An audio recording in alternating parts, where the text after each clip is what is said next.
My parents looked normal enough. Sears outfits and tennis shoes.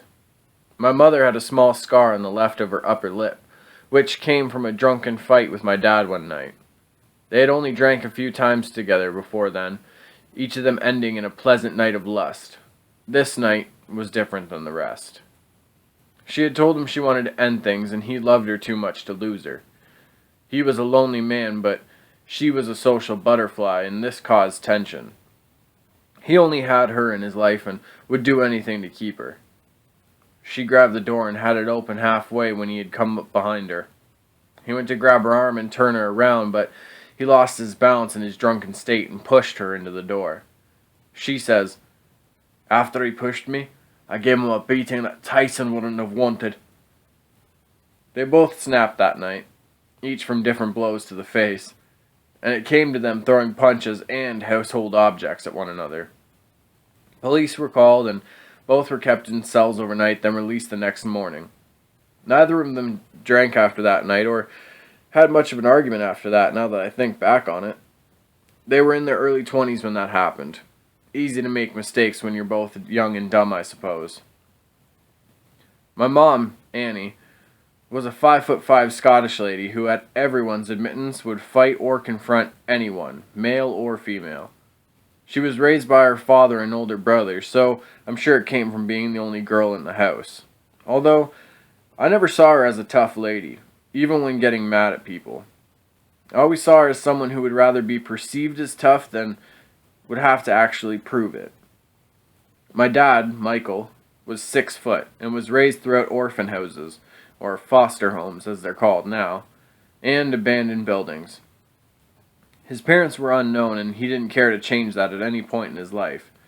They met each other in high school and clicked right away, as I've been told. They grew up and made a warehouse of mistakes with each other. Mom was promiscuous and Dad was a criminal. Not that anyone could really blame him given his nomadic and unstable upbringing. They got their lives sorted out and had me, a healthy baby boy. I was shown lots of love, quite often actually, and received praise for the smallest childish tasks. My parents made sure I was always fed, clothed, and healthy, but never overstepped to sheltering me inside.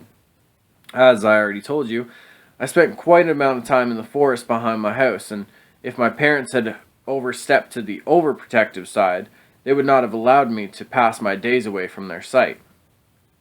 My parents. My darling parents.